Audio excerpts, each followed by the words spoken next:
नमस्कार दोस्तों, सभी को राधे राधे। आज की वीडियो में आप सभी का स्वागत करता हूं। आज यहाँ पर आप देखेंगे कुछ एक नया टॉपिक मतलब यहाँ पर मैं आपको सिखाने वाला हूँ कि स्टोरी की प्लानिंग यानी इंग्लिश से हिंदी में उसे कैसे ट्रांसलेट करें। यहाँ पे इंग्लिश लिखी हुई है और उसको ट्रांसलेट करें। तो सबसे पहले ये मैं आपको पढ़ देता हूँ कैसी स्टोरी है। इंग्लिश में लिखी हुई है, there were two wolves living in a jungle. उसके बाद फर्स्ट स्टॉप है, स्टोरी प्लानिंग करनी है, स्टोरी आपको लिखनी है। अगर ट्रांसलेट करनी है तो आपको दो फॉर्मूले आपको देखने होंगे। सबसे पहले आप जब प्लानिंग कर रहे हो स्टोरी को ट्रांसलेट करने की, तो आप उसे ट्रांसलेट करिए पास्ट टेंस में। जितना हो सके उसे पास्ट में बनाने की कोशिश करिए। पास्ट का वो सिंपल हो जाए, पास्ट का वो कंटिन्यूअस हो जाए, पास्ट का परफेक्ट हो जाए। हमेशा आपको स्टोरी जो होती है वो पास्ट में ही शो करानी होती है। पास्ट के किसी भी टेंस में आप उसको बना सकते हो। पहली ट्रिक तो यही है। अब दूसरी ट्रिक है कि जिस सेंटेंस ज्यादातर इसमें देयर और देन का प्रयोग करना ना भूलें। देयर का प्रयोग ज्यादातर स्टोरीज में होता है, लेकिन देयर का यूज किस लिए होता है वो मैं आपको एक अलग वीडियो में बताऊंगा। लेकिन यहाँ पे जो देयर है उसका यूज क्या है वो भी मैं आपको बताने वाला हूँ। तो यहाँ पे पहला शब्द आया है देयर, उसके बाद आया वर, उसके बाद आया टू। चलो मैं इसको पहले ट्रांसलेट कर लेते हैं, फिर मैं आगे की बात आपको बताता रहूंगा बीच बीच में।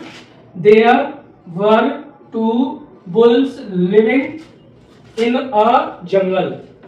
तो ध्यान रखने वाली बात क्या है कि यहाँ पे जो वर्ब आई है, जिस सेंटेंसेस में सब्जेक्ट ना पता चले और जब हम कोई बात बता रहे हो तो उसमें हम देयर लगा देते हैं। तो ये जो यहाँ पे काम कर रहा है वो सब्जेक्ट के लिए काम कर रहा है, कर्ता बन रहा है। यहाँ पे क्या है, देयर जो है कर्ता का काम कर रहा है। तो मैंने यहाँ कर्ता लिख दिया है। वर का मतलब होता है थे, टू का मतलब होता है दो, TW दो। अब बुल्स का मतलब होता है सांड या फिर बैल कह सकते हो आप। मैं सांड लिख रहा हूं, सांड। अब लिविंग रहना, रहा, इसमें लिविंग रहना होता है, ING लगा हुआ है तो रहा करते थे, रहा। अब कहां रहते थे, इन द जंगल। इनका मतलब मैं और जंगल का मतलब जंगल, ऐसे। अब ये जो मैंने यहां इसको ट्रांसलेट करने जा रहे हैं हम, तो आप इसको बदले, कैसे बदलेंगे। दो सांड एक जंगल में रहा करते थे। कैसे बदलेंगे, कैसे लेंगे, दो सांड एक जंगल में क्या करते थे, वो रहा करते थे दोनों मिलके। तो अब इसको हमने ट्रांसलेट कर लिया, पूरे को एक जंगल वर्ड में आ जाता, करता थे, दो सांड, रहा, मैं, जंगल। अब इसको समुचित रूप से मिलाना है, एक सही अर्थ में मिलाना है। तो आप कैसे मिलाओगे, सबसे पहले क्या करेंगे, एक जंगल में दो सांड रहा करते थे, आप ऐसे बना दो तब भी ठीक है। तो हमने क्या बना लिया, एक जंगल में, क्या लिखेंगे हम, एक जंगल में क्या रहा करते थे, एक जंगल में दो सांड रहा करते थे। अब देखिए, अब हमें इसमें एक जंगल में, ये तो हमारा ऑब्जेक्ट हो गया, कौन रहा करते थे, दो सांड रहा करते थे। तो हमने क्या लिख दिया, there were two wolves living in jungle. ठीक है, ये सही है। अब या आप ऐसे बनाते, two wolves were in the jungle, तो सही नहीं होता। देयर से शुरू करने में वो उचित अर्थ दे रहा है। देयर वर टू वुल्व्स, दो सांड थे। अब रहते थे वो कहां, जंगल में। तो हमने करता थे, दो सांड, रहा, मैं, जंगल। ठीक है, यहां तक कंप्लीट हो गया। दूसरे पे चलते हैं, दे। अब आपने देखा होगा दे का मतलब क्या होता है, वे। जब दो नाउन या दो नाउन आपस में जुड़ जाएं तो उसको प्रोनाउन में यूज करते हैं, दे बना देते हैं। क्या बना देते हैं, दे। तो यहाँ ये दे जो शब्द है दो सांडों के लिए यूज हो रहा है, दो सांड, वे। अब वे का, अब यहाँ पे वर आ गया, थे। फास्ट मतलब गहरे, यहाँ पे फास्ट का मतलब क्या है, गहरे। फास्ट का मतलब होता है जल्दी, लेकिन वहां पर क्या है, थे। दे वर फास्ट फ्रेंड, फ्रेंड का मतलब मित्र।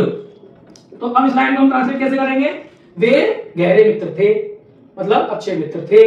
अब बोल सकते हैं, तो वे गहरे मित्र थे, क्योंकि अब ये जंगल है। अब हम जंगल को क्या करेंगे, एक सही स्थान पर लगाएंगे ताकि एक अर्थ मीनिंग निकले। तो हम कैसे बोलेंगे, इसको कैसे ट्रांसलेट करेंगे, वे गहरे मित्र थे। तो हम बोलेंगे दे वर फास्ट फ्रेंड। क्या थे वो, फास्ट फ्रेंड। अब फिर से आ गया यहाँ पे दे का यूज। मैंने अभी बताया दे किसके लिए आया है, यहाँ पे उन दोनों सांडों के लिए आया है जिसका इसमें जिक्र हो रहा है। तो they help each other, help. देखो ये पास्ट में चल रही है हमारी स्टोरी, सेकंड फॉर्म आई है, वहां पे वर्ब का प्रयोग हुआ था, यहाँ पे वर्ब का हुआ था, पास्ट में चल रही है। मैंने आपको बताया था स्टोरीज हमेशा पास्ट में चलती हैं। तो दे, वे, दे का मतलब हो गया वे, फिर से help each other. Each other का मतलब होता है एक दूसरे की, एक दूसरे की। हेल्प मदद, हेल्प का मतलब मदद करना। अब कैसे बोलेंगे, वे एक दूसरे की सहायता किया करते थे। वे एक दूसरे की मदद किया करते थे, क्योंकि हमें पास्ट में ट्रांसलेट करना है तो हम बोलेंगे वे एक दूसरे की मदद किया करते थे, क्योंकि यहाँ पे जो ईडी वर्ड आ रहा है ना पास्ट को शो कर रहा है, तो करते थे था थी थे, ठीक है, वे एक दूसरे की क्या करते थे, मदद करते थे। अब हम हिंदी भी लिख रहे हैं, साथ में आपको बता भी रहे हैं, आप इसको हिंदी में उतारते जाओ, फिर इसको आप ट्रांसलेट करना। अगर आपकी इससे मैच करती है तो ठीक है, अगर आप कोई दूसरा तरीका यूज करते हैं तो वो आप मुझे दिखाइए, अपने कमेंट मुझे देते रहिए ताकि मैं आपकी और वहां पर सहायता कर सकूं और आपको बता सकूं कि ये सही है कि गलत है। देखो फिर से देयर का यूज हुआ है, देयर वाज अ लायन, एक शेर था। अब क्या था, क्या लिखेंगे यहाँ पर, एक, जैसे देयर, तो देयर मैंने बोला ना कर्ता के लिए आता है, जब कर्ता नहीं मिले हमें तो था ए लायन, एक शेर, तो हम इसको कैसे बोलेंगे, एक शेर था। तो यहाँ पे देयर का मतलब कुछ खास नहीं है, आप ये मत समझना, कर्ता का काम जरूर कर रहा है सेंटेंस को पूरा करने के लिए, ठीक है। तो हम क्या करेंगे, यहाँ पे हम लिखेंगे एक शेर था, तो देयर वाज ए लायन, कैसे बोलेंगे, देयर वाज ए लायन। मैंने आपको एक बार अपनी वीडियो में ही बता चुका हूं देयर का प्रयोग कब करते हैं और इट का प्रयोग कब करते हैं। इट और देयर दोनों एक दूसरे से मिले जुले शब्द हैं, जहां हमें सब्जेक्ट नहीं मिलता वहां हम देयर का प्रयोग करते हैं। देयर का प्रयोग उन चीजों के लिए भी किया जाता है, समय बताने के लिए था, या किसी स्थान को बताने के लिए भी था, या किसी जानवर के बारे में बताने के लिए था, या पास्ट की चीजों के बारे में बताने के लिए देयर का यूज करते हैं। तो हमने यहाँ पे किया है, देयर वाज ए लायन, एक शेर था। अब आपके बारे इतना बोलेंगे एक शेर था, तो कैसे लिखेंगे, ए लायन वाज, ऐसे तो गलत हो जाएगा ना, ए लायन वाज इतना बनाएंगे ट्रांसलेट नहीं होगा वो, तो हमारा सही कैसे बनेगा, देयर वाज ए लायन, ठीक है। अब देखो एक लायन था, तो क्या, he want to eat them. अब ही जो शब्द आया है वो इस लायन के लिए आया है, किसके लिए आया है, लायन के लिए, क्योंकि हम बार बार लायन लिखेंगे, उससे तो अच्छा है हम प्रोनाउन यूज कर लें। तो हमने यहाँ प्रोनाउन यूज कर लिया, ही मतलब वह क्या करना चाहता है, वांट मींस चाहता, चाहता, क्या करना, ईट मतलब खाना, देम मतलब उन दोनों को, देम का मतलब यहाँ पे क्या है, उन दोनों को, उन दोनों का मतलब क्या है, साणों को। तो वह चाहता था, क्यों, क्योंकि यहाँ पे वांटेड टू, क्या लिखा हुआ है, वांट टू, चाहता था खाना उन दोनों को, मतलब शेर उन दोनों को खाना चाहता था। तो चलो ये हो गया। लेकिन बट का मतलब क्या है यहाँ पे, लेकिन, लेकिन even the lion was afraid of them, लेकिन क्या, शेर जो था वो उन दोनों से भयभीत था, डरा हुआ था। तो अफ्राइड, यहाँ पे अफ्राइड शब्द का मतलब है भयभीत, क्या मतलब है इसका, भयभीत यानी डरा हुआ, ऑफ देम उन दोनों से, उन दोनों से, उन दोनों से, वार्निश था, और इवन द लायन मतलब और भी जानवर थे वो भी डरते थे, और यहाँ तक कि शेर भी, इवन का मतलब क्या है, शेर भी उन दोनों से क्या करता था, डरा करता था, भयभीत हुआ करता था। तो हम कैसे बोलेंगे, लेकिन शेर भी उनसे भयभीत, उन दोनों से भयभीत हुआ करता था, डर लगता था उसको, क्या लगता था, डरा करता था वो, मतलब और सभी जानवर भी, मतलब उन दोनों की दोस्ती से वो दोनों साथ रहते, दोनों साथ, लेकिन साथ रहते तो उनको कोई हानि नहीं पहुंचाती थी, क्योंकि वो एक दूसरे की हेल्प करते थे। तो शेर भी यानी और भी जानवर डरते थे, तो शेर भी डरता था, लेकिन शेर भी उन दोनों से भयभीत था। अब मैंने हिंदी बता दी, अब इसकी इंग्लिश क्या बनाएंगे, but even the lion was afraid of them, मतलब और जानवर तो थे ही, लेकिन इसमें उसका जिक्र है भी, इवन शब्द किस लिए आया, भी के लिए, द लायन शेर के लिए आया है। तो यहाँ द लायन लिखा हुआ है, लायन जो था उन दोनों से भयभीत हुआ करता था।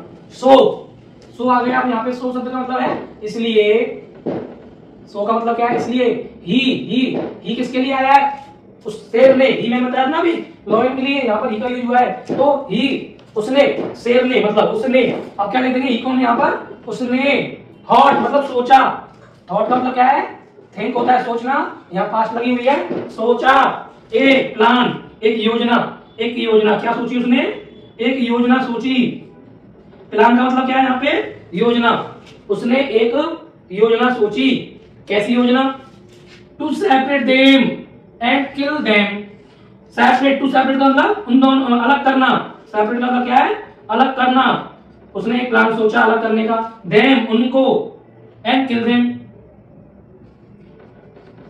उनको। अब उसके बाद क्या दिया, एंड किल देम, और एंड का मतलब और, किल मतलब मारना, ताकि वह उनको क्या कर सके, उन दोनों को मार सके, उन दोनों को क्या कर सके, उनको, उन दोनों को या उनको, हम क्या लिख सकते हैं यहाँ पे, उनको। मैंने यहाँ पे जो उन दोनों का यहाँ शब्द लिखाया था वो ये समझाने के लिए लगाया है कि देम का मतलब उन दोनों के लिए, उनको, आप उनको बोल सकते हो, यानी शेर ने क्या किया, कि उसने एक प्लान सोचा कि उनको अलग कर दूंगा और उन्हें मार के खाऊंगा उन दोनों को। तो उनको अलग करने का प्लान उसने सोच लिया। तो 1 by 1 एक एक करके, 1 by 1 का मतलब क्या है, एक एक करके शेर ने एक प्लान सोचा कि इन दोनों को मैं अलग करूंगा और एक एक करके अलग करने के बाद उनको मारूंगा फिर खा जाऊंगा। तो वन डे का मतलब एक दिन, क्या, एक दिन। He whispered some in the ear. He मतलब उसने, ही का मतलब क्या है, उसने। अब ये उसने शब्द किसके लिए आया है, यानी कि शेर के लिए, लॉयन के लिए। उसने विस्पर्ड का मतलब होता है बुदबुदाना। सम इन द ईयर, उसने विस्पर्ड मतलब बुदबुदाया, बुदबुदाया क्या लिखेंगे यहां पर, बुदबुदाया। सम मतलब कुछ, इन द ईयर कान में, उसने कान में कुछ बुदबुदाया। अब कैसे ट्रांसलेट करेंगे इसको, हिंदी कैसे बनाएंगे, उसने कान में कुछ बुदबुदाया। तो सब्जेक्ट आ गया, ठीक है, उसने कान में, ऑब्जेक्ट आ गया, कुछ बुदबुदाया, ये हो गया हमारा वर्ब। तो ये विस्पर्ड ये सेकंड है, तो बुदबुदाया पास में बनाएंगे, उसने कान में कुछ बुदबुदाया। ऑफ द फर्स्ट बुल, यानी पहले बुल के में, पहला 2 सांड थे, तो उसमें से एक नंबर का जो पहला बुल था उसके कान में, यानी कि पहले वाले सांड के कान में, अब ये कान में पीछे नहीं आया मैंने समझाने के लिए, लेकिन यह कान जो शब्द है वो मैंने यहाँ यूज कर लिया है यहीं पे कान में। तो हम कैसे बोलेंगे, एक दिन क्या हुआ कि उसने बुदबुदाया, जो पहले वाले का पहले नंबर का सांड था उसके कान में उसने कुछ बुदबुदाया, है ना, बस। तो मैंने यहाँ पे जो स्टोरी है वो आपको एक एक मतलब शब्दों को तोड़ तोड़ कर बनाना सिखाया। आप क्या करेंगे कि जो शब्द है उनकी आप हिंदी बनाएं, पहले आप देखें कि आप हिंदी में कितने माहिर हैं, अब फिर उन शब्दों को आपस में मिलाकर देखें, एक नई लाइन बनेगी। तो दूसरी ट्रिक यही है कि आप सबसे पहले स्टोरी को पास्ट में बनाएं, और जब स्टोरी आप ये ट्रांसलेट कर रहे हो, चाहे हिंदी बना रहे हो चाहे इंग्लिश बना रहे हो, तो हिंदी में भी पास्ट में जाएगी और इंग्लिश में भी वो पास्ट में ही जाएगी। तो आपने देखा कि मैंने आपको बताई यहाँ पे कुछ बात है, जब आप उनको तोड़ तोड़ के बनाओगे और फिर उनको आपस में एक सही सेंस में मिलाओगे तो आपकी एक नई स्टोरी जनरेट होगी और सही आंसर भी होगा। आपके एग्जाम में अक्सर करके स्टोरी को ट्रांसलेट करने के लिए आ जाता है, चाहे यूपी बोर्ड हो चाहे सीबीएसई बोर्ड हो, उनमें आती है स्टोरी को ट्रांसलेट करें, मतलब इंग्लिश से हिंदी बनाएं या हिंदी से इंग्लिश बनाएं। तो आप इस प्रकार से अगर बनाएंगे तो आपकी स्टोरी डेफिनेटली सही आएगी। आज की वीडियो आपको कैसी लगी अपनी राय कमेंट में दें। जाते जाते इस वीडियो को एक दूसरे के साथ शेयर कर दें। वीडियो पर अगर आप नए हैं तो, चैनल पर अगर आप नए हैं तो इस चैनल को सब्सक्राइब करना ना भूलें। धन्यवाद।